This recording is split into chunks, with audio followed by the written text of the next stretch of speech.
ವೀಕ್ಷಕರೇ ನಮಸ್ಕಾರ. ನಾನು ಶಶಿರೇಖಾ. ಇವತ್ತು ಬೆಳಗಿನ ಪಾಡ್ಕಾಸ್ಟ್ ನಲ್ಲಿ ವೈರಮುಡಿ ಉತ್ಸವ ಮಾರ್ಚ್ 23ರಿಂದ 28ರವರೆಗೆ ನಡೆಯುತ್ತೆ. ಅಲ್ಲಿ ಏನೇನು ನಡೀತಾ ಇದೆ ಅನ್ನೋದನ್ನ ಸ್ಥಳೀಯರು ಮತ್ತು ಸ್ಥಳೀಯ ಪತ್ರಕರ್ತರಾಗಿರುವಂತಹ ರಾಜು ಮಾದ್ರಳ್ಳಿ ಅವರನ್ನ ಮಾತನಾಡ್ಸೋಣ. ಸರ್ ನಮಸ್ಕಾರ. ಸರ್ ನಮಸ್ತೆ ಮೇಡಮ್, ಹೇಳಿ. ಸರ್, ಇವತ್ತು ನಾನು ತಮ್ಮ ಒಂದಷ್ಟು ಮಾಹಿತಿಯನ್ನ ನಿಮ್ಮಿಂದ ಕೇಳಿದೆ. ಅಲ್ಲಿ ಏನಂದ್ರೆ ವೈರಮುಡಿ ಉತ್ಸವಕ್ಕೆ ಏನು ತಯಾರಾಗಬೇಕಾಗಿತ್ತೋ ಅದು ಒಂದು ಆಹ್ವಾನ ಪತ್ರಿಕೆದು ಇದೀಗ ಇಶ್ಯೂ ಆಗಿದೆ. ಆಹ್ವಾನ ಪತ್ರಿಕೆಯಲ್ಲಿ ಇದುವರೆಗೂ ಏನು ದಾನಿಗಳು ಯಾರೇ ಕೊಟ್ರು ಅವ್ರ ಹೆಸರು ಬರ್ತಾ ಇರ್ಲಿಲ್ಲ. ಆದ್ರೆ ಒಂದು ಸಾಮಾಜಿಕ ಜಾಲತಾಣದಲ್ಲೇ ಹರಿದಾಡ್ತಾ ಇದೆ. ಆದ್ರೆ ಅಲ್ಲಿನ MLA ದರ್ಶನ್ ಪುಟ್ಟಣ್ಣಯ್ಯ ಅವರೇ ಪೋಸ್ಟ್ ಮಾಡಿರುವಂತಹ ಆಹ್ವಾನ ಪತ್ರಿಕೆಯಲ್ಲಿ ಕೆಲವು ದಾನಿಗಳ ಹೆಸರುಗಳನ್ನ ಬರ್ಸಿದ್ದಾರೆ. ಇದು ಮೈಸೂರಿನಲ್ಲೂ ಸಹ ದಾನಿಗಳು ಕೊಟ್ಟರು ಸಹ ಏನು ಮೈಸೂರು ದಸರಾದಲ್ಲಿ ಹೆಸರುಗಳು ಬರಲ್ಲ ಅಂತ ಹೇಳಿ ನನಗ್ ಮಾಹಿತಿ ಇದೆ. ಏನು ಹೊಸ ಒಂದು ಟ್ರೆಂಡ್ಗೆ ನಾಂದಿ ಹಾಡ್ಲಾಗಿದ್ಯಾ? ಇದ್ರ ಬಗ್ಗೆ ಸ್ಥಳೀಯ ಏನು DC ಏನು ಸ್ಥಳೀಯವಾಗಿ DC ಇರ್ತಾರಲ್ಲ ಅವ್ರು ಏನ್ ಕ್ರಮ ತೆಗೆದುಕೊಳ್ತಾರೆ ಸರ್? ಮೇಡಮ್, ಇದು ಸಾಮಾಜಿಕ ಜಾಲತಾಣದಲ್ಲಿ ಒಂದು ವಾರದಿಂದ ವೈರಲ್ ಆಯ್ತು. ಅದಕ್ಕೆ ಭಕ್ತರು ತುಂಬಾ ಆಕ್ರೋಶ ವ್ಯಕ್ತಪಡಿಸಿದ್ರು. ಸರ್ಕಾರದ ಹತ್ರ ವೈರಮುಡಿ ಉತ್ಸವ ಮಾಡ್ಲಿಕ್ಕೂ ದುಡ್ಡಿಲ್ವಾ, ಇವರು ಗ್ಯಾರಂಟಿ ಕೊಟ್ಬಿಟ್ಟು ಬರ್ಬಾತ್ ಆಗಿದೆ ಸರ್ಕಾರ ಅಂತ ಹೇಳಿ ಸಾರ್ವಜನಿಕರು ಆಕ್ರೋಶ ವ್ಯಕ್ತಪಡಿಸಿದ್ರು. ಆ ಸಂದರ್ಭದಲ್ಲಿ DC ಅವರು ಒಂದು 4 ದಿನದ ಹಿಂದೆ ಒಂದು ಸ್ಪಷ್ಟನೆಯನ್ನ ಕೊಟ್ರು. ಅದು ಅನಧಿಕೃತ ಆಹ್ವಾನ ಪತ್ರಿಕೆ, ಅಧಿಕೃತವಾದಂತಹ ಆಹ್ವಾನ ಪತ್ರಿಕೆನ ನಾವಿನ್ನೂ ಬಿಡುಗಡೆ ಮಾಡಿಲ್ಲ, ಅದನ್ನ ಶೀಘ್ರದಲ್ಲೇ ನಾವು ಬಿಡುಗಡೆ ಮಾಡ್ತೀವಿ ಅಂತ ಹೇಳಿ ಒಂದು ಸ್ಪಷ್ಟನೆ ಕೊಟ್ರು. ಜೊತೆಗೆ ಯಾರು ಆ ರೀತಿಯ ಆಹ್ವಾನ ಪತ್ರಿಕೆಯನ್ನ ಪ್ರಸಾರ ಮಾಡಿದ್ದಾರೆ ಅವರ ವಿರುದ್ಧ ನಾವು ಕ್ರಮ ತಗೋತೀವಿ ಅಂತ ಹೇಳಿ ಒಂದು ಹೇಳಿಕೆಯನ್ನ ಕೂಡ ಕೊಟ್ಟಿದ್ರು. ಆದ್ರೆ ನಿನ್ನೆ ಬೆಳಿಗ್ಗೆ 9:30ರಿಂದ 10 ಗಂಟೆ ಸಮಯದಲ್ಲಿ ಮೇಲ್ಕೋಟೆ ಶಾಸಕರಾದಂತಹ ದರ್ಶನ್ ಪುಟ್ಟಣ್ಣಯ್ಯ ಅವರು ಅದೇ ಆಹ್ವಾನ ಪತ್ರಿಕೆ ಯಾರು ದಾನಿಗಳ ಹೆಸರಿದೆ DC ಅವರು ಅನಧಿಕೃತ ಅಂತ ಹೇಳಿದಂತ ಆಹ್ವಾನ ಪತ್ರಿಕೆಯನ್ನ ತಮ್ಮ ಫೇಸ್ಬುಕ್ ಇದರಲ್ಲಿ ಸ್ಟೇಟಸ್ ನಲ್ಲಿ ಅವರು ಅಪ್ಲೋಡ್ ಮಾಡಿದ್ದಾರೆ. ಅದನ್ನ ಶೇರ್ ಮಾಡ್ಕೊಂಡಿದ್ದಾರೆ ಆ ಆಹ್ವಾನ ಪತ್ರಿಕೆನ. ಈಗ DC ಅವ್ರ ಮೇಲೆ ಜವಾಬ್ದಾರಿ ಇದೆ. ಅವರು ಕ್ರಮ ನಿಜವಾಗ್ಲೂ ತಗೊಳ್ಳೋದಾದ್ರೆ ಶಾಸಕರ ಮೇಲೆ ಕ್ರಮ ತಗೋಬೇಕು. ಜೊತೆಗೆ ಅವ್ರು ಇದುವರೆಗೂ ಈಗ 1 ವಾರ ಆಯ್ತು ಆಹ್ವಾನ ಪತ್ರಿಕೆ ಅದು ಪ್ರಸಾರ ಆಗಿ ಸಾಮಾಜಿಕ ಜಾಲತಾಣದಲ್ಲಿ. ಆಹ್ವಾನ ಪತ್ರಿಕೆಯಲ್ಲಿ ಸರ್ಕಾರದ ಲಾಂಛನ ಇದೆ, ಮತ್ತೆ ಎಲ್ಲರ ಏನು ಅಧಿಕೃತವಾದಂತ ಆಹ್ವಾನ ಪತ್ರಿಕೆ ಏನಿರುತ್ತೆ ಎಲ್ಲವೂ ಕೂಡ ಇದೆ. ಅದ್ರ ಬಗ್ಗೆ ಇದುವರೆಗೂ ಯಾವುದೇ ಒಂದು ತನಿಖೆ ಮಾಡ್ಲಿಕ್ಕೆ ಹೊರಟಿದಾರ ಅನ್ನೋದ್ರೆ ಯಾವುದೇ ಮಾಹಿತಿ ಇಲ್ಲ. ಒಂದು ಆಹ್ವಾನ ಪತ್ರಿಕೆ ಎಲ್ಲಿ ಮುದ್ರಣ ಆಗಿರುತ್ತೆ ಅಂತ ಪತ್ತೆ ಹಚ್ಚೋಕೆ ಪೊಲೀಸ್ನವ್ರಿಗೆ ಇಷ್ಟ ದಿನ, ಅಂದ್ರೆ ಜಿಲ್ಲಾಡಳಿತಕ್ಕೆ ಅಥವಾ ಪೊಲೀಸ್ ಇಲಾಖೆಗೆ ಇಷ್ಟೊಂದು ದಿನ ಬೇಕಿರ್ಲಿಲ್ಲ. ಅದು ಮನಸ್ಸಿಲ್ಲ, ಒಂದು ಷಡ್ಯಂತ್ರ. ಇಲ್ಲಿ ಎಲ್ಲರದು ಪಾತ್ರ ಇದೆ. ಯಾಕಂದ್ರೆ ಮೇಲ್ಕೋಟೆ ವೈರಮುಡಿ ಉತ್ಸವದ ಸಂದರ್ಭದಲ್ಲಿ ಮಾತ್ರ ಅಲ್ಲ, ಬೇರೆ ಯಾವುದೇ ಸಂದರ್ಭದಲ್ಲೂ ಕೂಡ ಮೇಲ್ಕೋಟೆನಲ್ಲಿ ಬೇರೆ ಸಮಾಜದ ಯಾವುದೇ ಜನ ಅಲ್ಲಿ ಯಾವುದೇ ರೀತಿಯಾದಂತ ಒಂದು ತಮ್ಮ ಅಧಿಕಾರವನ್ನ ಬಳಸ್ಲಿಕ್ಕೆ ಆಗಲ್ಲ. ಅಂದ್ರೆ ಅಟ್ಲೀಸ್ಟ್ ಸಾಮಾಜಿಕವಾಗಿ ಅಲ್ಲಿ ಇರ್ಲಿಕ್ಕೆ ಆಗಲ್ಲ, ಸಮಾನತೆ ಕೇಳಕ್ಕಾಗಲ್ಲ. ಅಲ್ಲಿ ಅಷ್ಟೊಂದು ಪ್ರಭಾವ ಇದೆ. ಯಾರ್ದು ಸರ್ ಆ ಪ್ರಭಾವ? ಸ್ಥಳೀಯವಾಗಿರುವಂತಹ ಬ್ರಾಹ್ಮಣ ವರ್ಗದ? ಹೌದು, ಅರ್ಚಕರು ಅಷ್ಟು ಪ್ರಭಾವಿತರಾಗಿದ್ದಾರೆ. ಅವರು ಕೆಲವೊಂದು ಮೂಲಗಳ ಪ್ರಕಾರ ಈ ಹಿಂದೆ ಏನು ಜಯಲಲಿತಾ ಬದುಕಿದ್ರು ಅದುವರೆಗೂ ಅವ್ರನ್ನ ಯಾರು ಟಚ್ ಮಾಡಕ್ ಆಗ್ತಿರಲಿಲ್ಲ. ಯಾರಾದ್ರೂ ಅವ್ರ ವಿರುದ್ಧ ಒಂದು ಸಣ್ಣ ಧ್ವನಿ ಎತ್ತಿದ್ರು ಕೂಡ ಅವ್ರನ್ನ ದಮನಿಸುವಂತ ಕಾರ್ಯ ನಡೀತಾ ಇತ್ತು. ಈಗಲೂ ಜನ ಮಾತನಾಡ್ತಾರೆ. ಅಂದ್ರೆ ಜಯಲಲಿತಾ ಆಡಳಿತ ಇತ್ತು ಮೇಲ್ಕೋಟೆಲಿ ಆಕೆ ಬದುಕಿದಾಗ? ಹೌದೌದೌದು. ಜಯಲಲಿತಾ ತಮಿಳುನಾಡು ಮುಖ್ಯಮಂತ್ರಿ ಆಗಿದ್ರು, ಮೇಲ್ಕೋಟೆಗೆ ಅವರೇ ಮುಖ್ಯಮಂತ್ರಿ, ಅವರೇ ಪ್ರಧಾನಮಂತ್ರಿ, ಎಲ್ಲ ಅವರೇ ಆಗಿದ್ರು ಅಂತ. ಅಂದ್ರೆ ಅವ್ರು ಮೇಲ್ಕೋಟೆ ಉತ್ಸವಕ್ಕೆ ಹಣ ಕಳಿಸ್ತಾ ಇದ್ರ ತಮಿಳುನಾಡಿಂದ? ಅದು ಅಧಿಕೃತವಾಗಿ ಎಲ್ಲೂ ಇಲ್ಲ ಮೇಡಮ್. ಅಂದ್ರೆ ಅಧಿಕಾರ ಅಷ್ಟು ಇತ್ತು ಅವ್ರದ್ದು ಅಲ್ಲಿ. ಈಗ ಜಯಲಲಿತಾ ವಾರಸ್ದಾರದ ಶಶಿಕಲಾದಿದ್ಯಾ ಅಧಿಕಾರ? ಇಲ್ಲ, ಶಶಿಕಲಾ ಅವ್ರದ್ದು ಏನಿಲ್ಲ ಮೇಡಮ್. ಈಗ ನಾನು ಜಯಲಲಿತಾ ಅವ್ರ ನಂತರ ಅಲ್ಲಿ ಏನೋ ಅಂತ ಅಲ್ಲ, ಕಳೆದ ಬಾರಿ ನಾನು ಸಹ ಮೇಲ್ಕೋಟೆ ವೈರಮುಡಿ ಉತ್ಸವ ಕವರ್ ಮಾಡಕ್ ಹೋದಾಗ ನೀವ್ ಹೇಳಿದ್ದು ನನಗೂ ಅನುಭವಕ್ಕೆ ಬಂದಿದೆ. ನಾವು ಅದು ನಮ್ಮ ಚಾನೆಲ್ ಸಹ ಪ್ರಸಾರ ಮಾಡಿದ್ದೇವೆ. ಏನಂದ್ರೆ ಅಲ್ಲಿ ಏನು ಒಂದು ವರ್ಗದವರು, ಉನ್ನತ ವರ್ಗದವರು, ಸವರ್ಣೀಯರಂತ ಕರೆಸ್ಕೊಳ್ಳುವಂತಹ ಅವ್ರ ಮನೆ ಮುಂದೆ ಸಾಮಾನ್ಯ ಜನರು, ಒಕ್ಕಲಿಗರು, ರೈತರು ನಿಂತ್ಕೊಂಡ್ರೆ ಛೀ ದೂರ ಹೋಗು ಅಂತ ಎಲ್ಲ ಅನ್ನೋ ಮಾತುಗಳನ್ನ ನಾನು ನೋಡಿದಾಗ, ನಾನು ಪೊಲೀಸರಿಗೆ ನೇರವಾಗಿ ಅಲ್ಲಿ ಲೈವ್ ಕೊಟ್ಟಾಗ ಅಲ್ಲಿ ಬಜರಂಗ ದಳ ಮತ್ತು ಹಿಂದೂ ಕಾರ್ಯಕರ್ತರು ಅಂತ ಹೇಳ್ಕೊಳ್ಳೋರೆಲ್ಲ ನನ್ನ ಮೇಲೆ ಅರೆಸ್ಟ್ ಮಾಡಿಸ್ಬೇಕು ಅಂತ ಹೇಳಿ ದೊಡ್ಡ ಗಲಾಟೆ ಮಾಡಿದ್ರು. ಆಗ ನಾನು ಅದನ್ನ ಲೈವ್ ಅಲ್ಲೇ ಕೊಟ್ಟೆ. ಆಮೇಲೆ ಪೊಲೀಸರು ಅದನ್ನ ಸಮಾಧಾನ ಮಾಡಿ ಕಳಿಸಿದ್ರು. ಅಂದ್ರೆ ಇವತ್ತಿಗೂ ಇಂಥ ಪರಿಸ್ಥಿತಿ ಅಂದ್ರೆ ಅಲ್ಲಿಗೆ ಯಾರು ಮುಖ್ಯಮಂತ್ರಿ, ಸಿದ್ದರಾಮಯ್ಯ ಅವರ ಮುಖ್ಯಮಂತ್ರಿ ಅಥವಾ ಜಯಲಲಿತಾ ಸಂಬಂಧಿಗಳ ಮುಖ್ಯಮಂತ್ರಿ ಅಂತ ಪ್ರಶ್ನೆ ಮಾಡುವಂತ ಸಂದರ್ಭ ಅಂತದ್ದೇನ್ ಮುಂದುವರಿತಿದೆ ಅಂತ ತಾವು ಹೇಳ್ತಾ ಇದ್ದೀರಾ. ಇದು ಎಷ್ಟು ವರ್ಷದಿಂದ ಹೀಗೆ ನಡ್ಕೊಂಡ್ ಬಂದಿದೆ ಸರ್? ಮೇಡಮ್, ಅದು ಯಾವತ್ತು ಅಂದ್ರೆ ಇತ್ತೀಚೆಗೆ ನಮಗ್ ಗೊತ್ತಿರಂಗೆ ವೈರಮಣಿ ಉತ್ಸವ ಇತ್ತೀಚೆಗೆ ನಡೀತಾ ಇದೆ. ಅಲ್ಲಿ ಒಂದು ಮೇನ್ ಆಗಿ ಜಿಲ್ಲಾ ಖಜಾನೆಯಿಂದ ವೈರಮಡಿ ಕಿರೀಟಗಳನ್ನ ಅಂದ್ರೆ ವಜ್ರ ಖಚಿತ ವೈರಮಡಿ ಮತ್ತೆ ರಾಜಮಡಿ ಕಿರೀಟಗಳನ್ನ ತಗೊಂಡೋಗ್ತಾರೆ. ಹ್ಮ್ ಅಂದ್ರೆ 28ನೇ ತಾರೀಕು ವೈರಮಣಿ ಉತ್ಸವ ನಡೆಯುತ್ತೆ. ಹ್ಮ್ ಅವತ್ತು ಬೆಳಿಗ್ಗೆನೆ ಇಲ್ಲಿಂದ ಮಂಡ್ಯ ಜಿಲ್ಲಾ ಖಜಾನೆಯಿಂದ ಹೋಗುತ್ತೆ. ಹ್ಮ್ ಆ ಕಿರೀಟಗಳನ್ನ ತಗೊಂಡು ಹೋಗ್ಲಿಕ್ಕೋಸ್ಕರನೇ ಜಗಳ ಆಡ್ತಾರೆ. ಅಲ್ಲಿ 4 ಸ್ಥಾನಿಕ ಕುಟುಂಬ ಇದೆ ಅಲ್ಲಿ ದೇವಸ್ಥಾನದ ಪೂಜೆ ಮಾಡ್ಲಿಕ್ಕೆ. ಹ್ಮ್ ಆ ಕಿರೀಟ ತಗೊಂಡೋಗ್ಲಿಕ್ಕೇನೆ ದೊಡ್ಡ ಗಲಾಟೆ ಮಾಡ್ಕೊಂಡು ಬರ್ತಿದ್ದಾರೆ. ಇನ್ನು ಮೋಸ್ಟ್ಲಿ ಅದು ಪ್ರಕರಣ ಕೋರ್ಟ್ ನಲ್ಲಿ ನಡೀತಾನೆ ಇದೆ. ಅಂದ್ರೆ ನಾವು ತಗೊಂಡೋಗ್ಬೇಕು ಅಂತ. ಅದ್ ಯಾಕೆ ಅಂತ ಅಂದ್ರೆ ತಗೊಂಡೋಗ್ಬೇಕಾದ್ರೆ ಹಾ ಸಾಕಷ್ಟು ಹಣ ಸಂಗ್ರಹ ಆಗತ್ತೆ ಆರತಿ ತಟ್ಟೆಗೆ. ಹಾ ಅದ್ರ ಮೇಲೆ ಕಣ್ಣು. ಜೊತೆಗೆ ಆರತಿ ಅಲ್ಲಿ ತಟ್ಟೆಗೆ ಹಣ ಹಾಕೋದ್ರಿಂದ ಆ ಹಣ ನಮಗ್ ಬರ್ಬೇಕು ಅಂತ. ನಮಗ್ ಸಿಗ್ಲಿ ಅಂತ. ಹಾ ಹಾ ಇದು ಒಂದು ಅಲ್ಲಿ ಬೇರೆ ಏನು ದೇವರ ಮೇಲೆ ಭಕ್ತಿ ಅಲ್ಲ, ಹಾ ಹಾ ಹಾ ಹಣದ ಮೇಲೆ ನಾನು ನೋಡ್ದೆ ಅಲ್ಲಿ ದೇವ್ರನ್ನ ಹೆಂಗ್ ತಿರ್ಗಿಸ್ಬಿಡ್ತಾರೆ ಅಂದ್ರೆ ಒಂದು ಸವರ್ಣೀಯ ಕುಟುಂಬಗಳು ಮೇಲಿಂದ ಅವ್ರ ಗೇಟ್ ಹತ್ರನು ಜನಕ್ ನಿಂತ್ಕೊಳಕ್ ಬಿಡಲ್ಲ. ಆ ಕುಟುಂಬಗಳಿಗೆ ಮಾತ್ರ ಕಾಣಿಸೋ ತರ ದೇವ್ರನ್ನ ತಿರ್ಗಿಸ್ತಾರೆ ಯಾವಾಗ್ಲೂ. ಹೌದೌದೌದು ಹೌದಲ್ಲ? ಹೌದು. ಅದಕ್ಕೆ ಈ ಜಿಲ್ಲಾಡಳಿತ ಮತ್ತೆ ಜನಪ್ರತಿನಿಧಿಗಳು ಬಹುಪರಾಗ ಹಾಕೊಂಡ್ ಬರ್ತಿದ್ದಾರೆ. ಯಾಕೆ ಅದ್ ಯಾವ ಮರ್ಜಿಗೆ ಅಂತ ಗೊತ್ತಿಲ್ಲ. ಇನ್ನಾದ್ರೂ ಅದೊಂದು ಮರ್ಜಿಗೆ ಗುಡ್ ಬೈ ಹೇಳ್ತಾರ ಅನ್ನೋದು. ಅಂದ್ರೆ ಈಗ 21ನೇ ಶತಮಾನದಲ್ಲೇ ಹೇಗಿದ್ರೆ 2-3ನೇ ಶತಮಾನದಲ್ಲಿ ಪಾಪ ರೈತರ ಕತೆ ಅಥವಾ ದಲಿತರ ಕತೆ ಹಿಂದುಳಿದವ್ರ ಕತೆ ಏನಾಗಿತ್ತು ಅಂತ ಈಗ ಊಹಿಸ್ಕೋಬಹುದು. ಹೌದು, ಖಂಡಿತ ಮೇಡಮ್. ಮತ್ತೆ ಇಲ್ಲಿ ಸ್ಥಳೀಯವಾಗಿ ಅಲ್ಲಿ ಚಲುವರಾಯ ಸ್ವಾಮಿ ನಾನು ಪ್ರಭಾವಿ ನಾಯಕ ಅಂತ ಯಾವಾಗ್ಲೂ ಹೇಳ್ಕೊತಾ ಇರ್ತಾರೆ. ಡಿ.ಕೆ. ಶಿವಕುಮಾರ್ ವಂಶಸ್ತ್ರ ಇರೋದು ಎಲ್ಲಾರು ಒಕ್ಕಲಿಗರು. ಆದ್ರೂನು ಒಕ್ಕಲಿಗರಿಗೆ ಈ ತಾರತಮ್ಯ ಅವ್ರು ಸರಿ ಮಾಡಕ್ ಆಗಿಲ್ವಾ ಸರ್? ಮೇಡಮ್, ಚಲುವರಾಯ ಸ್ವಾಮಿ, ಕುಮಾರಸ್ವಾಮಿ, ಡಿ.ಕೆ. ಶಿವಕುಮಾರ್ ಯಾರೇ ಬಂದ್ರು ಅಲ್ಲಿ ಹೋಗಿ, ಈಗ ನೀವ್ ಎಲ್ಲೇ ಹೋಗಿ ಒಂದು ದೇವಸ್ಥಾನಕ್ಕೆ ಹೋದ ತಕ್ಷಣ ಎಲ್ಲರೂ ಭಕ್ತರಾಗ್ಬಿಡ್ತಾರೆ. ಇಲ್ಲಾಂದ್ರೆ ಅಲ್ಲಿ ಹೋಗಿ ತಲೆಬಾಗಿ ಅವ್ರ ಪಾದಕ್ಕೆ ಶರಣಾಗ್ತಾರೆ. ನಾವು ದೇವ್ರಿಗೆ ಶರಣಾಗ್ಬೇಕಾಗಿಲ್ಲ, ಮೊದ್ಲು ಅಲ್ಲಿ ಆಸ್ಥಾನಿಕಂ ಅಂತ ಇರ್ತಾರಲ್ಲ ಅವ್ರಿಗೆ ಶರಣಾಗ್ಬೇಕು. ಅದು ಅವರು ತಾನೇ ಅವ್ರಿಗೆಲ್ಲ ಕೊಡೋರು. ದೇವ್ರೇನ್ ಕೊಡ್ತಾನೆ ಇವ್ರಿಗೆ? ಅದು ಬಂದಿರೋಂತ ಸಮಸ್ಯೆ. ಇವ್ರು ಎಲ್ಲಿ ಅಲ್ಲಿ ಹೋಗಿ ಕಾಲಿಗೆ ಬೀಳಂತದ್ದು, ದಾಸರಾಗಿ ಇರ್ತಕ್ಕಂಥದ್ನ ಬಿಡೋದಿಲ್ವೋ ಅಲ್ಲಿ ತನಕ ಈ ವ್ಯವಸ್ಥೆ, ಈ ದೌರ್ಜನ್ಯ ಯಾವ್ದ ಕಾರಣಕ್ಕೂ ಬದಲಾಗಲ್ಲ. ಆ ದೇವಸ್ಥಾನ ಇದ್ರ ಇಲಾಖೆಗೆ ಬರುತ್ತಲ್ವಾ ಸರ್? ಮುಜರಾಯಿ ಇಲಾಖೆಗೆ ತಾನೇ ದೇವಸ್ಥಾನ ಬರುತ್ತೆ? ಹೌದೌದು, ಖಂಡಿತ. ಮುಜರಾಯಿ ಇಲಾಖೆ ಪಾತ್ರ ಏನೇನಿರುತ್ತೆ ಸರ್ ಅದ ಉತ್ಸವದಲ್ಲಿ? ಮೇಡಮ್, ಈಗ ಇನ್ವಿಟೇಷನ್ ಎಲ್ಲ ಮಾಡಿಸ್ಬೇಕಾಗಿದ್ದೆ ಅವರು. ಇನ್ವಿಟೇಷನ್ ಮಾಡಿಸ್ಬೇಕಾಗಿದ್ದು ಮುಜರಾಯಿ ಇಲಾಖೆ. ಎಲ್ಲವನ್ನು ಈಗ ಸರ್ಕಾರನೇ ಅದಕ್ಕೆ ದುಡ್ಡು ಕೊಡುತ್ತೆ. 1.5 ಕೋಟಿ ದುಡ್ಡು ಕೊಡುತ್ತೆ ಸರ್ಕಾರ. ಈ ಸರಿ ಬಂದಿದ್ಯಾ ಸರ್ ಹಣ, ಅಥವಾ ಬಂದಿಲ್ಲ ಅಂತ ಹೇಳಿ ದರ್ಶನ್ ಪುಟ್ಟಣ್ಣ ಈ ರೀತಿ ಎಲ್ಲ ಮಾಡ್ತಾ ಇದಾರಾ? ಇದೆಲ್ಲ ಬಂದಿದೆ ಹಣ ಬಂದಿದ್ದು. ದರ್ಶನ್ ಪುಟ್ಟಣ್ಣಯ್ಯ ಯಾವ ಲಾಬಿಗೋಸ್ಕರ ಹಿಂಗ್ ಮಾಡ್ತಾ ಇದಾರೆ ಮೇಡಮ್? ದರ್ಶನ್ ಪುಟ್ಟಣ್ಣಯ್ಯವರು ಮಾಡ್ತಿದಾರಾ ಅಥವಾ ಡಿ.ಸಿ ಅವರೇ ಮಾಡ್ಬಿಟ್ಟು ಈ ರೀತಿ ಹೇಳ್ತಿದಾರ ಗೊತ್ತಿಲ್ಲ. ಅಲ್ಲ, ಅದೇ ಅಕೌಂಟ್ ಅಲ್ಲಿ ಹಾಕೊಂಡಿದ್ದು ದರ್ಶನ್ ಪುಟ್ಟಣ್ಣಯ್ಯ ಅವರಲ್ವಾ? ಹೌದು. ದರ್ಶನ್ ಪುಟ್ಟಣ್ಣಯ್ಯ ಅವ್ರು ಹಾಕೊಂಡ್ಮೇಲೆ ಅವರೇ ರೆಸ್ಪಾನ್ಸಿಬಲ್ ಅಲ್ವಾ? ಹೌದೌದು. ಡಿ.ಸಿ ಅವರು 4 ದಿನದಿಂದ ಹೇಳಿದ್ದಾರೆ ಅದು ಅನಧಿಕೃತ ಅಂತ ಹೇಳಿ. ಅದಾದ್ಮೇಲೂ ದರ್ಶನ್ ಪುಟ್ಟಣ್ಣಯ್ಯವರು ಹಾಕೊಂಡಿದ್ದಾರೆ ಅಂತ ಅಂದ್ರೆ ಅವ್ರದೇ ಜವಾಬ್ದಾರಿ 100%. ಮತ್ತೆ ಮುಜರಾಯಿ ಸಚಿವರಿದ್ದಾರೆ ರಾಮಲಿಂಗಾರೆಡ್ಡಿ ಅವರು, ಏನಾದ್ರು ಇದಕ್ಕೆ ಗಮನಕ್ಕೆ ಬಂದಿದೆಯಾ? ಅವ್ರಿಗೆ ಬಂದಿರ್ಲಿಕ್ಕಿಲ್ವಾ ಸರ್? ಮೇಡಮ್, ಈಗ ಡಿ.ಸಿ ಅವರೇ 4 ದಿನದ ಹಿಂದೆ ಸ್ಪಷ್ಟನೆ ಕೊಟ್ಟಿದ್ದಾರೆ ಅಂತ ಅಂದ್ಮೇಲೆ ಅದು ಬಂದಿರ್ಲೇಬೇಕಲ್ವಾ? ಬಂದಿರುತ್ತೆ. ಅದಕ್ಕೆ ಅವ್ರೇನು ಮೋಸ್ಟ್ಲಿ ಇದುವರೆಗೂ ಯಾವುದೇ ಸ್ಪಷ್ಟನೆ ಅವ್ರು ಕೊಟ್ಟಿಲ್ಲ. ಮಂಡ್ಯ ಡಿಸ್ಟ್ರಿಕ್ಟ್ ಮಿನಿಸ್ಟರ್ ಕೂಡ ಅದ್ರ ಬಗ್ಗೆ. ಅಂದ್ರೆ ಮುಂದಿನ ದಿನಗಳಲ್ಲಿ ಈ ದಾನಿಗಳ ಪಾಲಾಗೋಗುತ್ತಾ ಈ ಆರಾಧನೆ ಎಲ್ಲ ಮಾಡಿಸೋದು?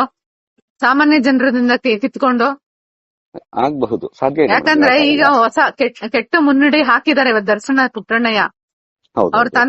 ಅವ್ರ ತಂದೆಯವರು ಏನು ಸಾಮಾಜಿಕ ನ್ಯಾಯದ ಪರ ಇದ್ರಲ್ಲ, ಅದಕ್ಕೆ ಕೊನೆ ಮೊಳೆ ಹೊಡೆದಿದ್ದಾರೆ ಅಂತ ಕಾಣುತ್ತೆ. ಖಂಡಿತ ಮೇಡಮ್. ತಿಲಾಂಜಲಿ ಹಾಡುವಂತ ಸನ್ನಿವೇಶದಲ್ಲಿ ಆಲ್ರೆಡಿ ಅವರು ಮುಂದಡಿ ಇಟ್ಟಿದ್ದಾರೆ ಅನ್ಸುತ್ತೆ, ಇದನ್ನು ಗಮನಿಸಿದ್ರೆ.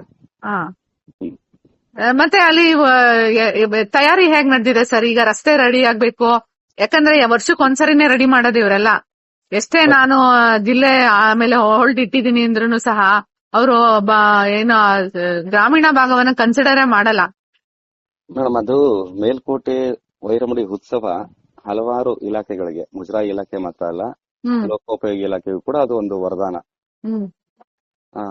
ಉತ್ಸವ ಬಂದ ಸಂದರ್ಭದಲ್ಲಿ ಆ ರಸ್ತೆಗೆ ತೇಪೆ ಹಾಕುವಂತದ್ದು ಅಥವಾ ಒಂದಷ್ಟು ದೂರ ಡಾಂಬರ್ ಹಾಕುವಂತದ್ದು, ಅದು ಪ್ರತಿ ವರ್ಷ ನಡೆಯುತ್ತೆ, ನಿರಂತರ. ಅದು ಅದೇ ತುಂಬಾ ನೀವು ತೋರಿಸ್ತಾ ಇದ್ರಿ, ಎಷ್ಟು ತೆಳ್ಳಗ್ ಹಾಕಿದ್ದಾರೆ ಅಂದ್ರೆ ಹಾಕ್ಬೇಕೋ ಬೇಡೋ ಅಂತ ಹಾಕಿದಾರಲ್ಲ. ಅದೇನೆ, ನಾನು ಅದಕ್ಕೆ ಅಲ್ಲಿ ಒಂದು ಪದ ಬಳಸಿದೀನಿ, ನಾಯಿ ನಾಲಿಗೆ ರೀತಿನಲ್ಲಿ ಡಾಂಬರ್ ಹಾಕ್ತಿದ್ದಾರೆ ಅಂತ. ಅದು ಆಗ್ತಾ ಇದ್ರು ಪರವಾಗಿಲ್ಲ, ಏನು ಸಮಸ್ಯೆ ಆಗ್ತಿರ್ಲಿಲ್ಲ. ಬೇರೆ ಮೂಲ ಸೌಕರ್ಯಗಳನ್ನ ಕೊಡೋಕೆ ಏನೇನ್ ವ್ಯವಸ್ಥೆ ಮಾಡ್ಕೊಂಡಿದ್ದಾರೆ ಸರ್? ಈಗ ಅಲ್ಲಿ ನೂಕು ನುಗ್ಲ ಆಗ್ಬೋದು, ತುಂಬಾ ಸಾಧ್ಯತೆ ಇರುತ್ತೆ ಅಲ್ಲಿ. ಅಂದ್ರೆ ಒಂದು ಪೊಲೀಸ್ ವ್ಯವಸ್ಥೆನೇ ಸರಿ ಇರಲಿಲ್ಲ. ಕಳೆದ ಬಾರಿ ನಾನು ಹೋದಾಗ ಪೊಲೀಸ್ ವ್ಯವಸ್ಥೆ ಯಾವಾಗ ನಾವು ಲೈವ್ ಕೊಡಕ್ ಶುರು ಆದ್ಮೇಲೆ ಪೊಲೀಸ್ ಅಲರ್ಟ್ ಆದ್ರು. ಆ ತರ ವ್ಯವಸ್ಥೆ ಇದೆ ಅಲ್ಲಿ. ಮೇಡಮ್, ಲಕ್ಷಾಂತರ ಜನ ಬರೋದ್ರಿಂದ ಇದನ್ನೆಲ್ಲ ಮಾಡ್ಲಿಕ್ಕೆ ತುಂಬಾ ಕಷ್ಟ ಆಗತ್ತೆ. ಕಷ್ಟ ಇರಬಹುದು ಸರ್. ಕರ್ನಾಟಕದಲ್ಲಿ ಇರುವ ಬೇರೆ ಕಡೆಯಿಂದ ಪೊಲೀಸ್ ಕರ್ಸ್ಕೋಬೇಕು, ಮಾಡ್ಬೇಕಲ್ವಾ? ಅಲ್ಲ, ಖಂಡಿತ. ಕಾಲ್ ತುಳಿತ ಶುರುವಾಯ್ತು ಅಂದ್ರೆ ಅದಕ್ಕೆ ಫೈನಲ್ ಏನು ಅಂತ ದೊಡ್ಡ ದುರಂತ ಕಾಲ್ ತುಳಿತದಿಂದ ಇದುವರೆಗೆ ಅಲ್ಲಿ ಯಾವುದೇ ರೀತಿಯಾದಂತ ಸಮಸ್ಯೆ ಆಗಿಲ್ಲ. ಸಾಧ್ಯವಷ್ಟು ಪೊಲೀಸ್ ಅವಾಯ್ಡ್ ಮಾಡ್ತಾರೆ. ಪ್ರಾಬ್ಲಮ್ ಏನಂತ ಅಂದ್ರೆ ಈಗ ನೀರಿಂದು ಸಮಸ್ಯೆ. ಈಗ ನೋಡಿ, ಮೊನ್ನೆ ಒಬ್ರು ಅಲ್ಲಿ ಒಂದು ಕಾರ್ಮಿಕ ರಕ್ಷಣಾ ವೇದಿಕೆ ಅಂತೇಳಿ ಅದರ ನಾಯಕರೊಬ್ರು ಉರುಳು ಸೇವೆ ಮಾಡಿದ್ದಾರೆ, ಸ್ವಚ್ಛತೆ ಕಾಪಾಡಿ ಅಂತೇಳಿ. ಅಂತ ದುಸ್ಥಿತಿ ಅಲ್ಲಿದೆ. ಕೋಟ್ಯಾಂತರ ರೂಪಾಯಿ ಆದಾಯ ಬರುತ್ತೆ. ಅದರಿಂದ ಏನು ಮೂಲ ಸೌಕರ್ಯನ ಕಲ್ಪಿಸಬೇಕು ಆ ನಿಟ್ಟಿನಲ್ಲಿ ಮುಜರಾಯಿ ಇಲಾಖೆ ಆಗಿರ್ಬೋದು, ತಾಲೂಕು ಆಡಳಿತ ಆಗಿರ್ಬೋದು, ಅದನ್ನ ಮಾಡ್ತಿಲ್ಲ. ಅಥವಾ ಸ್ವಚ್ಛತೆ ಕಾಪಾಡಿ ಅಂತ ಉರುಳು ಸೇವೆಯನ್ನು ಸಹ ಮಾಡಿದಾರೆ ಜನ. ಮೊನ್ನೆ ಒಬ್ರು ಅದೇ ಸ್ಥಳೀಯರು ಒಬ್ರು ಕಾರ್ಮಿಕ ರಕ್ಷಣಾ ವೇದಿಕೆ ಅಂತೇಳಿ ಉರುಳು ಸೇವೆ ಮಾಡಿದ್ದಾರೆ. ಅಂತ ದುಸ್ಥಿತಿ ಅಲ್ಲಿಗೆ ಬಂದಿದೆ ಈಗ. ಅಲ್ಲಿ ಚರಂಡಿಗಳಿಗೆ ಸ್ಲ್ಯಾಬ್ ಹಾಕಿಲ್ಲ. ಈ ಜನ ಬಂದಾಗ ಯಾರಾದ್ರೂ ಚರಂಡಿ ಬಿದ್ರೆ ಅಪಾಯ ಆಗತ್ತೆ, ಅವ್ರ ಕಾಲು ಕೈ ಮುರಿದೋಗ್ಬೋದು. ಅದಕ್ಕೆ ಅದೆಲ್ಲ ಸ್ಲ್ಯಾಬ್ ಹಾಕಿ ಸ್ವಚ್ಛತೆ ಕಾಪಾಡಿ ಅಂತ ಹೇಳಿ ಉರುಳು ಸೇವೆ ಮಾಡುವಂತ ಸನ್ನಿವೇಶ ನಿರ್ಮಾಣ ಆಗಿದೆ. ಈಗ ಆಸ್ಥಾನಿಕನವರು ಬಹಳ ಪ್ರಭಾವಿಗಳಿರ್ತಾರಲ್ಲ, ಅವ್ರು ಸರ್ಕಾರದ ಗಮನಕ್ಕೆ ಮನವಿ ಕೊಡಬಹುದಿತ್ತಲ್ಲ ಸರ್? ಇದನ್ನೆಲ್ಲ ಕೊಟ್ಟಿದಾರ ಇವತ್ತಾದ್ರು? ಮೇಡಮ್, ಅದನ್ನೆಲ್ಲ ಅವ್ರು ಮಾಡೋದಿಲ್ಲ. ಅವ್ರಿಗೆ ಸಂಬಂಧಪಟ್ಟದೇನಂದ್ರೆ ಆರ್ತಿ ತಟ್ಟೆದು, ಹುಂಡಿದು, ಅಲ್ಲಿ ಬರ್ತಕ್ಕಂತ ಭಕ್ತರಿಗೆ ಮಹಾಭಕ್ತರಿರ್ತಲ್ಲ, ರಾಜಕಾರಣಿಗಳು, ಅಧಿಕಾರಿಗಳು, ಅವ್ರನ್ನ ಆಶೀರ್ವದಿಸಿ ಸಂತೃಪ್ತಿ ಪಡಿಸುವಂತದ್ದು. ಈ ತಾರತಮ್ಯ ನೀವು ತುಂಬಾ ಬಹಳ ಹಿಂದಿನಿಂದ ನೋಡ್ಕೊಂಡ್ ಬಂದಿದ್ದೀರಾ. ಈ ತಾರತಮ್ಯ ಏನು ಹೊಸದಲ್ಲ, ಹಳೇದು ಅಂತ ಹೇಳ್ತೀರಾ ತಾವು? 100% ಮೇಡಮ್. ಇದೇನ್ ನಿನ್ನೆ ಮೊನ್ನೆದಲ್ಲ, ಇದು ಹಿಂದಿನಿಂದಲೇ ನೋಡ್ಕೊಂಡ್ ಬಂದಿದೆ, ಮುಂದುವರಿತಾ ಇದೆ. ಅದಕ್ಕೆ ತಿಲಾಂಜಲಿ ಯಾವಾಗ ಬೀಳುತ್ತೋ ಅದು ಗೊತ್ತಿಲ್ಲ. ತಿಲಾಂಜಲಿ ಬೀಳ್ಬೇಕಂದ್ರೆ ಭಕ್ತರೇ ಬೆಳೆಸ್ಬೇಕಷ್ಟೇ. ಈಗ ಬೇರೆ ರಾಜಕಾರಣಿಗಳನ್ನ ನಂಬ್ಕೊಂಡ್ರೆ ಯಾವ ಕಾರಣಕ್ಕೂ ಆಗಲ್ಲ. ಇದಕ್ ಮುಂಚೆ ಮುಖ್ಯಮಂತ್ರಿಗಳೇನಾದ್ರು ಬಂದಿದ್ರ ಕ್ಷೇತ್ರಕ್ಕೆ? ಅದಕ್ಕೆ ಬರ್ತಾ ಇರ್ತಾರೆ ಮೇಡಮ್. ಸಾಮಾನ್ಯವಾಗಿ ಬಹುತೇಕ ಮುಖ್ಯಮಂತ್ರಿಗಳ ವಿಸಿಟ್ ಕೊಟ್ಟೆ ಕೊಡ್ತಾರೆ. ಅಂದ್ರೆ ಮುಖ್ಯಮಂತ್ರಿಗಳಿಗೆ ಬಂದಾಗ ಮಾತ್ರ ಕ್ಲೀನ್ ಆಗಿ ಇಟ್ಟಿರ್ತಾರೆ ಅಷ್ಟೇ ಅನ್ಸುತ್ತೆ. ಆ ಸಂದರ್ಭದಲ್ಲೆಲ್ಲ ಇದ್ದೇ ಇರುತ್ತೆ. ಮಿನಿಸ್ಟರ್ಗಳು ಬಂದಾಗ ಅವೆಲ್ಲ ಇರುತ್ತೆ, ಅದೇನು ಸಮಸ್ಯೆ ಇರಲ್ಲ. ರೆಗ್ಯುಲರ್ ಏನು ಚೆನ್ನಾಗಿಲ್ಲ ಅಂತ ಹೇಳಿದ್ರು ತಾವು?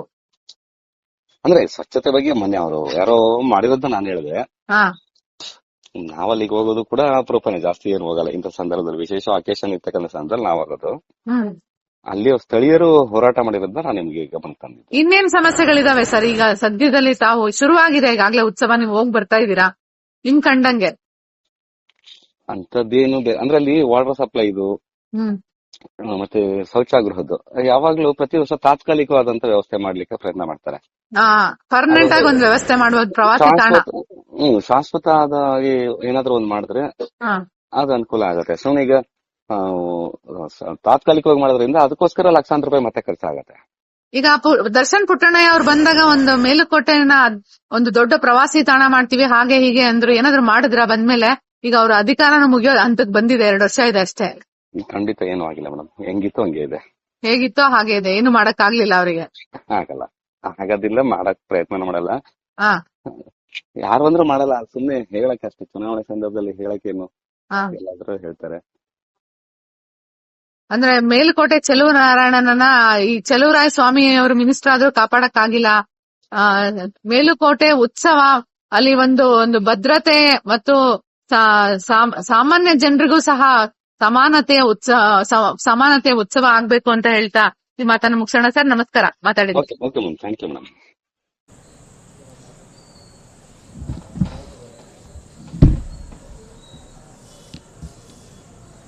ಓಕೆನಾ? ಶ್ರೀ ಚೆಲುವನಾರಾಯಣ ಸ್ವಾಮಿ ದೇವಾಲಯದಲ್ಲಿ ಸಂಬಂಧಪಟ್ಟಂತೆ ಪ್ರತಿ ವರ್ಷ ವಿಶ್ವ ಪ್ರಸಿದ್ಧ ವೈರಮುಡಿ ಬ್ರಹ್ಮೋತ್ಸವ ಕಾರ್ಯಕ್ರಮ ನಡೆಯುತ್ತೆ. ಅದರ ಅಂಗವಾಗಿ ಈಗಾಗಲೇ ಜಿಲ್ಲಾಡಳಿತದಿಂದ ಎಲ್ಲ ಸಕಲ ಸಿದ್ಧತೆಗಳನ್ನು ಕೂಡ ನಾವು ಮಾಡಿಕೊಳ್ತಾ ಇದ್ದೇವೆ. 2 ಸಭೆಗಳನ್ನು ಮಾಡಿದ್ದೇವೆ. ಮಾನ್ಯ ಉಸ್ತುವಾರಿ ಸಚಿವರ ನೇತೃತ್ವದಲ್ಲೂ ಕೂಡ ಶಾಸಕರನ್ನು ಒಳಗೊಂಡಂತೆ ಎಲ್ಲರನ್ನೂ ಕೂಡ ಕರೆದು ಈಗಾಗಲೇ ಸಿದ್ಧತೆಗಳ ಬಗ್ಗೆ ತಯಾರಿಯನ್ನು ಕೂಡ ನಾವು ಮಾಡಿಕೊಂಡಿದ್ದೇವೆ. ಸೊ 23ನೇ ತಾರೀಕಿಂದಲೂ ಕೂಡ ಪ್ರಾರಂಭವಾಗುತ್ತೆ. ಬಹಳ ಮುಖ್ಯವಾಗಿ ವೈರಮುಡಿ ಬ್ರಹ್ಮೋತ್ಸವ ಇದೇ ಮಾರ್ಚ್ 28ನೇ ತಾರೀಕು ನಡೀತಕ್ಕಂಥದ್ದು. ಅದಕ್ಕೂ ಕೂಡ ಸಕಲ ಸಿದ್ಧತೆಗಳನ್ನು ನಾವು ಮಾಡಿಕೊಂಡಿದ್ದೇವೆ. ಇದರಲ್ಲಿ ಇತ್ತೀಚೆಗೆ ಕಳೆದ 2 ದಿವಸಗಳಿಂದ ವಾಟ್ಸಪ್ ಮೂಲಕ ಸಾಮಾಜಿಕ ಜಾಲತಾಣಗಳಲ್ಲಿ ಸ್ಪಾನ್ಸರ್ಶಿಪ್ಪನ್ನು ಹೆಚ್ಚು ಒತ್ತನ್ನು ಕೊಡಲಾಗಿದೆ ಅನ್ನುವಂಥ ಆರೋಪಗಳು ಕೇಳಿ ಬರ್ತಾ ಇದೆ. ಇದಕ್ಕೆ ಸಂಬಂಧಪಟ್ಟಂತೆ ನಾನು ಜಿಲ್ಲಾಧಿಕಾರಿಯಾಗಿ ಸ್ಪಷ್ಟವಾದಂಥ ಸ್ಪಷ್ಟೀಕರಣವನ್ನು ಹೇಳಲಿಕ್ಕೆ ಇಚ್ಛೆ ಪಡ್ತೇನೆ. ಕೆಲವು ದೇವಾಲಯದ ಭಕ್ತಾದಿಗಳು ದಾನಿಗಳು ನಾವಾಗೆ ಕೆಲವು ಅಂಶಗಳನ್ನು ಒಳಗೊಂಡಂತೆ ನಾವು ಸ್ಪಾನ್ಸರ್ಶಿಪ್ನ ವಹಿಸ್ಕೊಳ್ತೇವೆ ಅನ್ನುವಂಥ ಮಾಹಿತಿಯನ್ನು ವ್ಯವಸ್ಥಾಪನಾ ಸಮಿತಿಯವರಿಗೆ ಕೊಟ್ಟಿದ್ದಾರೆ. ಈ ವರ್ಷ ಹೊಸದಾಗಿ ವ್ಯವಸ್ಥಾಪನಾ ಸಮಿತಿಯವರು ನೇಮಕ ಆಗಿದ್ದಾರೆ. ವ್ಯವಸ್ಥಾಪನಾ ಸಮಿತಿಯವರು ಅವರ ನೇತೃತ್ವದಲ್ಲಿ ಸ್ಪಾನ್ಸರ್ನ ತೆಗೆದುಕೊಳ್ಳಿಕ್ಕೆ ಚರ್ಚೆಗಳನ್ನು ಕೂಡ ಮಾಡಿದ್ದಾರೆ. ಅದಾದ ನಂತರ ನಮ್ಮ ಗಮನಕ್ಕೆ ಬಂದ ಮೇಲೆ ಯಾವುದೇ ಆಹ್ವಾನ ಪತ್ರಿಕೆ ಇನ್ವಿಟೇಷನ್ ಇನ್ನೂ ಕೂಡ ಪ್ರಿಂಟ್ ಆಗಿಲ್ಲ. ಈಗ ಸಾಮಾಜಿಕ ಜಾಲತಾಣದಲ್ಲಿ ಹರಿದಾಡ್ತಾ ಇರತಕ್ಕಂಥ ಇನ್ವಿಟೇಷನು ಅಧಿಕೃತ ಅಲ್ಲ. ಹಾಗಾಗಿ ನಾವು ಈಗಾಗಲೇ ಸೂಚನೆಯನ್ನು ಕೊಟ್ಟಿದ್ದೇನೆ. ನನ್ನ ಗಮನಕ್ಕೆ ಬಂದ ಮೇಲೆ ನಮ್ಮ ತಾಲೂಕು ಟೆಂಪಲ್ನ ಇ.ಒ. ಯಾರಿದ್ದಾರೆ, ಎಕ್ಸಿಕ್ಯೂಟಿವ್ ಆಫೀಸರ್ ಯಾರಿದ್ದಾರೆ, ಅವರಿಗೆ ಸ್ಪಷ್ಟವಾದಂಥ ಸೂಚನೆಯನ್ನು ಕೂಡ ಕೊಟ್ಟಿದ್ದೇನೆ. ಏನಂತೇಳಿದರೆ, ಸ್ಪಾನ್ಸರ್ ಕೊಡ್ತಕ್ಕಂಥವ್ರು ಯಾರು ಭಕ್ತಾದಿಗಳು ದಾನಿಗಳು ಮುಂದೆ ಬರ್ತಾರೆ ಅವರು ಕೊಡಲಿಕ್ಕೆ ನಮ್ಮದೇನು ಅಭ್ಯಂತರ ಇಲ್ಲ, ಕೊಡಬಹುದು. ಅದಕ್ಕೆ ಅಧಿಕೃತವಾದಂಥ ಪತ್ರವನ್ನು ಕೊಡಬೇಕು, ಸೂಕ್ತವಾದಂಥ ಅನುಮತಿನ ತಗೋಬೇಕು. ಆ ಅನುಮತಿಯ ಕೊಟ್ಟು ಅವರು ಕೊಡಲಿಕ್ಕೆ ಯಾವುದೇ ಅಭ್ಯಂತರ ಇಲ್ಲ, ಕೊಡಲಿ. ಆದರೆ ಅವರ ಹೆಸರುಗಳನ್ನು ನಾವು ಇನ್ವಿಟೇಷನಲ್ಲಿ ಹಾಕೋದಿಲ್ಲ ಅನ್ನುವಂಥ ಸೂಚನೆಯನ್ನು ಕೂಡ ಕೊಟ್ಟಿದ್ದೇನೆ. ಅದ್ರ ಪ್ರಕಾರನೇ ಈಗ ಅವರು ಇನ್ವಿಟೇಷನ್ನ ಪ್ರಿಂಟ್ ಮಾಡಿದ್ದಾರೆ. ಪ್ರಾಯಶಃ ಸೋಷಿಯಲ್ ಮೀಡಿಯಾದಲ್ಲಿ ಸಾಮಾಜಿಕ ಜಾಲತಾಣದಲ್ಲಿ ಹರಿದಾಡಿರ್ತಕ್ಕಂಥ ಇನ್ವಿಟೇಷನ್ನು ಅನಧಿಕೃತ ಇನ್ವಿಟೇಷನ್ ಆಗಿದೆ. ಅದು ಯಾರೋ ಉದ್ದೇಶಪೂರ್ವಕವಾಗಿ ದುರುದ್ದೇಶಪೂರ್ವಕವಾಗಿ ಮಾಡ್ತಾ ಇರುವಂಥ ಅಂಶ ಅಂತ ನಮಗೆ ಗಮನಕ್ಕೆ ಬಂದಿದೆ. ಅಧಿಕೃತವಾದಂಥ ಇನ್ವಿಟೇಷನ್ಸನ್ನು ನಾವು ಈಗಾಗಲೇ ನಮ್ಮ ಈವರೆಗೂ ಕೂಡ ಹೇಳಿದ್ದೇನೆ. ಇವತ್ತು ಪ್ರಿಂಟ್ ಆಗಿ ಬರ್ತಾ ಇದೆ. ನೆನ್ನೆನೂ ಕೂಡ ಪ್ರಿಂಟಿಗೆ ಕಳಿಸಿದ್ದಾರೆ. ಯಾರಾದರೂ ಭಕ್ತಾದಿಗಳು ದಾನಿಗಳು ಯಾವುದೇ ದೇವಾಲಯಕ್ಕೆ, ಮುಜರಾಯಿ ಇಲಾಖೆ ವ್ಯಾಪ್ತಿಗೆ ಬರ್ತಕ್ಕಂಥ ಯಾವುದೇ ದೇವಾಲಯಕ್ಕೆ ಸ್ಪಾನ್ಸರ್ ಕೊಡಲಿಕ್ಕೆ ಇಚ್ಛೆ ಪಟ್ಟರೆ ನಿಯಮದಲ್ಲಿ ಅವಕಾಶ ಇದೆ. ಅವ್ರ ಪತ್ರವನ್ನು ಕೊಡಬೇಕು, ನಾವು ಪರಿಶೀಲನೆ ಮಾಡ್ತೀವಿ, ನಾವು ಸೂಕ್ತ ಅನುಮತಿಯನ್ನು ಕೊಡ್ತೇವೆ. ನಂತರ ಅವರು ಕೊಡಲಿಕ್ಕೆ ಅವಕಾಶ ಇದೆ, ಕೊಡ್ಬೋದು. ಆದರೆ ಇನ್ವಿಟೇಷನ್ ನಾವು ಯಾರ ಹೆಸರನ್ನು ಹಾಕೋದಿಲ್ಲ. ಅಲ್ಲ, ಈ ವರ್ಷವೂ ಸರ್ಕಾರನೇ ಮಾಡ್ತಾ ಇರೋದು. ಸ್ಪಾನ್ಸರ್ಶಿಪ್ಪನ್ನು ಬೇರೆ ಬೇರೆ ಇನ್ನೂ ಕೂಡ ವಿಜೃಂಭಣೆಯಿಂದ ಮಾಡಲಿಕ್ಕೆ ಬೇರೆ ಬೇರೆ ಅಂಶಗಳಿಗೆ ನಾವು ವಹಿಸ್ಕೊಳ್ತೀವಿ ಅನ್ನುವಂಥ ರೀತಿಯಲ್ಲಿ ಅವರು ಮಾಡ್ತಿದ್ದಾರೆ. ಆದರೆ ಏನು ಪ್ರತಿ ವರ್ಷ ಮಾಡ್ತಾ ಇರ್ತಕ್ಕಂಥ ಕೆಲಸ ಕಾರ್ಯಗಳಲ್ಲಿ ಯಾವುದೇ ಕಡಿತವನ್ನು ನಾವು ಮಾಡಿಲ್ಲ. ಟೆಂಪಲಿಂದ ದೇವಾಲಯದಿಂದ 35 ಲಕ್ಷ ಬಜೆಟ್ನಲ್ಲಿ ಇಡಲಾಗಿದೆ. ಪ್ರತಿ ವರ್ಷ ಯಾವ್ಯಾವುದಕ್ಕೆ ವೆಚ್ಚವನ್ನು ಭರಿಸ್ತೇವೆ ಅಂತೇಳಿ ಕ್ರಿಯಾಯೋಜನೆ ಅನುಮೋದನೆ ಆಗಿರುತ್ತೆ. ಜೊತೆಗೆ ಪ್ರತಿ ವರ್ಷ ಸರ್ಕಾರದಿಂದ ವಿಶೇಷವಾದಂಥ ಅನುದಾನವನ್ನು ಕೂಡ ಕೊಡ್ತಾ ಇದ್ದಾರೆ. ಲಾಸ್ಟ್ ಬಾರಿ ಕಳೆದ ವರ್ಷ 1.5 ಕೋಟಿ ವಿಶೇಷ ಅನುದಾನ ಬಂದಿದೆ. ಈ ವರ್ಷವೂ ಕೂಡ ವಿಶೇಷ ಅನುದಾನ 1 ಕೋಟಿಗೆ ಎಸ್ಟಿಮೇಟ್ ಮಾಡಿ ಕಳಿಸಿದ್ದೇವೆ. ಒಟ್ಟು 1,35 ಲಕ್ಷವನ್ನು ಸರ್ಕಾರವೇ ಭರಿಸಿ, ವೆಚ್ಚವನ್ನು ಭರಿಸಿ ನಾವು ಇಂಥ ಒಂದು ವೈರಮುಡಿ ಉತ್ಸವವನ್ನು ಮಾಡಬೇಕಾದ್ರೆ ನಾವು ಸ್ಪಾನ್ಸರನ್ನು ಯಾರನ್ನು ಕೂಡ ಕೇಳಿ ಹೋಗಿಲ್ಲ. ಸ್ಪಾನ್ಸರ್ ನಮಗೆ ಅವಶ್ಯಕತೆ ಇಲ್ಲ. ಆದರೂ ಭಕ್ತಾದಿಗಳೇ ಸ್ವಯಂ ಪ್ರೇರಿತವಾಗಿ ಮುಂದೆ ಬಂದು ಯಾವುದಾದ್ರೂ ಅಂಶವನ್ನು ಒಪ್ಕೊಳ್ತೀವಿ ಅಂತ ಅವರು ಲಿಖಿತವಾಗಿ ಕೊಟ್ಟರೆ ನಾವು ಅವಕಾಶವನ್ನು ಮಾಡಿಕೊಡ್ತೀವಿ. ಬಟ್ ಇನ್ವಿಟೇಷನ್ ಅವರ ಹೆಸರು ಹಾಕಲ್ಲ. ಹಾಗಾಗಿ ಸರ್ಕಾರದ ವತಿಯಿಂದಲೇ ಮಾಡ್ತಾ ಇದ್ದೀವಿ. ಪ್ರತಿ ವರ್ಷದಂತೆ ಸರ್ಕಾರ ಏನು ಅನುದಾನವನ್ನು ವಿಶೇಷ ಅನುದಾನ ಕೊಡ್ತಾ ಇದೆ ಅದೇ ಅನುದಾನವನ್ನೇ ಬಳಸ್ಕೊಂಡೇ ಮಾಡ್ತಾ ಇದ್ದೀವಿ.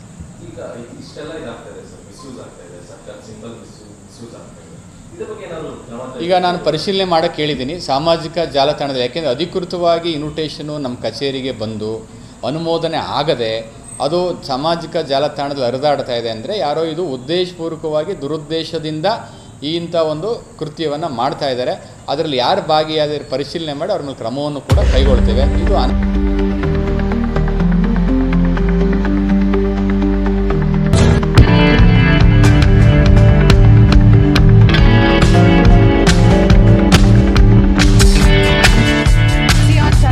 ನೋಡ್ತಾ ಇರಿ, ಸಬ್ಸ್ಕ್ರೈಬ್ ಆಗಿ, ಲೈಕ್ ಮಾಡಿ, ಶೇರ್ ಮಾಡಿ. ಮುಕ್ತ ಪತ್ರಿಕೋದ್ಯಮವನ್ನು ಬೆಂಬಲಿಸಿ.